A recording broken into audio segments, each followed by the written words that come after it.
Good morning, everyone. The movie starts with a man carrying Maddie's car outside her house, but Maddie comes out and asks the man why. The man replies to Maddie saying that half of her belongings were seized because she did not pay taxes, and Maddie says she can't pay her debts without her car, which helps her in her work. It is clear that the man was having an affair with Maddie because he blames him for breaking up with him because he loved him. But Maddie tries to pretend that she is still interested in him and tells him that she regrets their separation from each other and thinks about him all day, and suddenly an Italian leaves Maddie's house who lies to the man saying that he is his cousin, but the young man's actions confirm that he is his lover and not his cousin.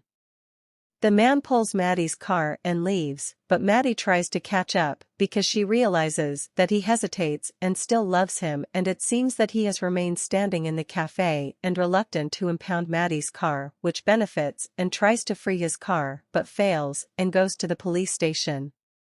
Maddie is a 32-year-old adult woman who faces serious financial problems and is threatened with losing the house she inherited from her grandmother. The lawyer managed to get Maddie out of the police station on financial bail because of her reckless actions.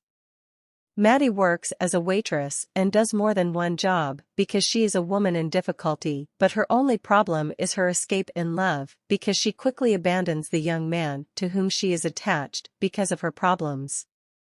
After Maddie finishes work, she talks with her friend and her friend's husband about a solution to her problems and says she would like to have a new car to start working to pay off debts and maintain her house. Maddie's friends tell her about a family looking for a girl in her 20s to date their introverted son. The son of the family is still imprisoned and does not deal with anyone, and his family is afraid that he will remain alone and introverted because he will enter the university next year. So they want to find a girl to go out with their son and get him out of the isolation he suffers, and the reward will be a beautiful and expensive car. Maddie is surprised, but her friends tell her that the rich would do anything for their spoiled sons, and the next morning, Maddie puts on her beautiful dress and carries her bag that makes her look younger and goes to the family home of the young man and sees on her way the car she will win. The father and mother receive Maddie and then talk to each other and get to know her and ask her age. Maddie says she is 32 years old and knows that the parents of the young man ask a girl in her 20s to go out with their son, but she assures them that she is the most appropriate girl for the task because the girls are stupid and do not know how to handle the situation.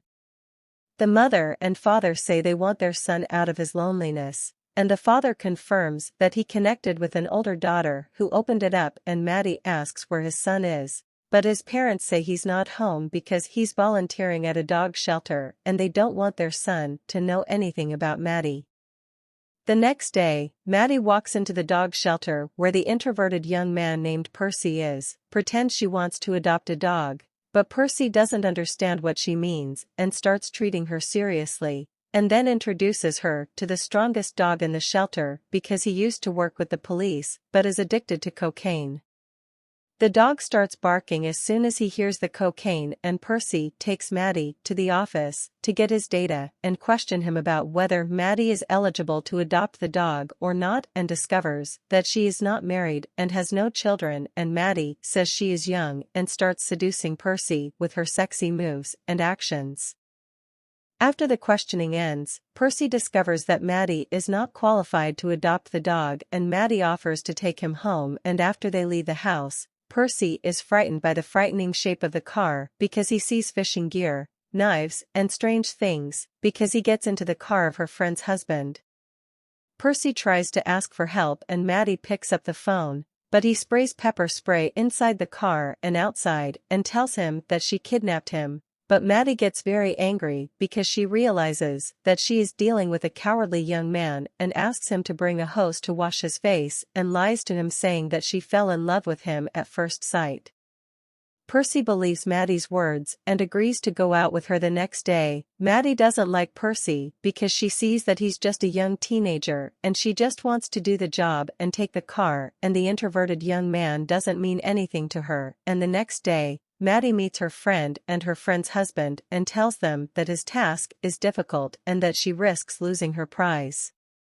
At night, Percy walks into a bar full of rough-looking elderly people and sits down with Maddie laughing at him. Percy gets scared after hearing the sound of the pool table, and Maddie, who has broken the hearts of men, realizes that she is sitting with a young man who tells her that he is scared of his parents' anger if they find out he is at the bar, but Maddie asks him to live his life because he is no longer a small child. Percy can't stand the taste of the drink and Maddie tells him he has to get strong and encourages him to drink, and suddenly, a man who used to date Maddie and was in love with her walks into the bar and tells Maddie that he's married and sits next to Percy and says his wife is a perfect woman and loves her, unlike Maddie, who abandoned him. Percy asks Maddie to leave because he's terrified, but Maddie is upset because she's dating a coward guy after she was dating the strongest and bravest men who were fighting for her. Maddie takes Percy to the sea and tries to seduce him, but Percy remains unshakable in front of her and simply says that Maddie is the most beautiful girl of her life, and Maddie seems to be very upset. Maddie decides to go down into the water and calls Percy, who tells him that he is afraid of the shark, and Maddie realizes that she is dealing with an exhausted teenager, and suddenly, perverts steal their clothes, and Percy asks Maddie to call adults, but Maddie encourages him to rely on himself and return the clothes himself, then decides to beat the perverts to return the clothes. Maddie goes back to the water and Percy tells her he doesn't like violence and also says he can't date a girl he doesn't know well, but Maddie gets very angry and then decides to leave the place. Percy tries to catch her to get the phone, but Maddie refuses, and Percy is determined to get her phone back. The cops arrive at an inopportune moment and Maddie decides to drive fast because she is afraid of being caught by the cops, and then she crosses the railway at the last moment, and after her arrival at home, Maddie takes the opportunity to be alone with Percy and decides to approach him to carry out the task for which she came, and then talks to him about her life. Maddie says she loves the country where she lives and loves her sick mother, and also says her father abandoned her in the most difficult circumstances. Percy also says he feels that his life is difficult and unhappy, but Maddie is surprised by the depression Percy is suffering even though he lives with an affluent family. The next day, Maddie sympathizes with Percy and goes out to play with him and the dogs, and talks to her about her life, and after that, Maddie goes home and is surprised by the visit of her friends who ask her about Percy and has she had the car of her dreams, but the surprise is that Maddie answers them by saying that she has become a fan of young Percy and does not want to lose her friendship. Percy is getting ready for an official date with Maddie because he started attaching himself to her, and Maddie is also wearing a stylish dress and hangs out with Percy at night in the limousine. Percy tells Maddie that he left his phone at home because his parents are still trying to monitor him by a tracker connected to his phone, but today he feels like a man and responsible for himself. The two arrive at the restaurant and talk to each other, and it is clear that Percy has changed a lot, and Maddie asks him to play the piano to break the barrier of shyness endured by Percy, who is nervous and refuses his request. But Maddie threatens him by saying that he is his lover in front of everyone if he does not play the piano, and Percy seems to obey his orders. Maddie is impressed by Percy's game and everyone in the restaurant applauds her after the game is over, and suddenly a girl interrupts the events and starts talking with Percy, and it is clear that Percy is more comfortable with the girl than Maddie, to the point that Maddie is jealous because Percy treats the girl with all the spontaneity. Plus the girl thinks that Maddie is the friend of Percy's parents and calls her Madam.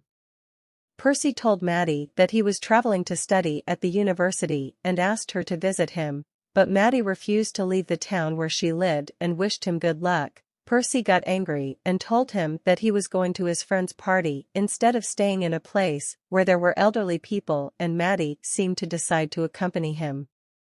Percy enters the party and leaves Maddie alone, but she decides to enter too and notices that all teenagers hold phones and film every detail of their lives and do not enjoy their lives. Then she tries to search for Percy and arrives in the room where he is, and then decides to break the door.